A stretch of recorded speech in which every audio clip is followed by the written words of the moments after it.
مسلمانوں کا اجماعی اور قطعی عقیدہ ہے کہ سیدنا محمد رسول اللہ صلی اللہ علیہ وسلم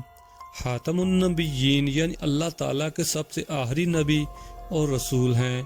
اور آپ کی بعثت کے بعد کسی کے لیے بھی ذلی بروزی یا امتی نبوت و رسالت کی کوئی گنجائش نہیں ہے، اور جو بھی ہوش و حواس میں اس طرح کا دعویٰ کرے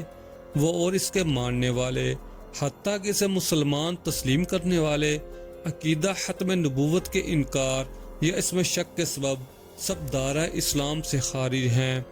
تصوف کی کسی کتاب میں غیر نبی کے لیے رسول اللہ کے جو کلمات آئے ہیں، یقیناً ہوش و حواس میں جو ان کلمات کو ادا کرے گا وہ کفر کا مرتکب ہے۔ اہل سنت جماعت کے کسی بھی مستند عالم دین نے کبھی ان عبارتوں کی تائید و تصویب نہیں کی، بلکہ ان کا رد ہی کیا ہے۔ امام احمد رضا خان نے کہا،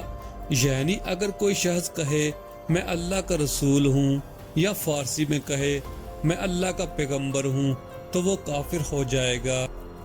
جہاں تک ان کتابوں کے مصنفین کے ایمان کا معاملہ ہے تو جب تک قطعی طور پر ثابت نہ ہو جائے کہ یہ الفاظ ان کے اپنے تحریر کردہ ہیں، وہ اہل ایمان ہی قرار دیے جائیں گے۔ پریس کی ایجاد سے قبل کتابیں ہاتھ سے لکھی جاتی تھیں اور کاتب حضرات اس کی نقل کر کے نسخے تیار کرتے تھے۔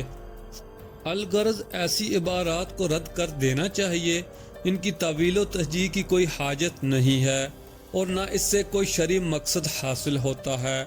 بلکہ مفسدات کا راستہ کھلتا ہے، اور اس دور کے متجدین اس مسلک حق اہل سنت و جماعت کے خلاف ایک حربے کے طور پر استعمال کر رہے ہیں۔ اہل سنت و جماعت کے ایک عالم دین مفتی شریف الحق امجدی نے آج سے 30 سال قبل اس عبارت کے بارے میں تفصیلی رد کر کے اس کو الحاقی قرار دے دیا ہے۔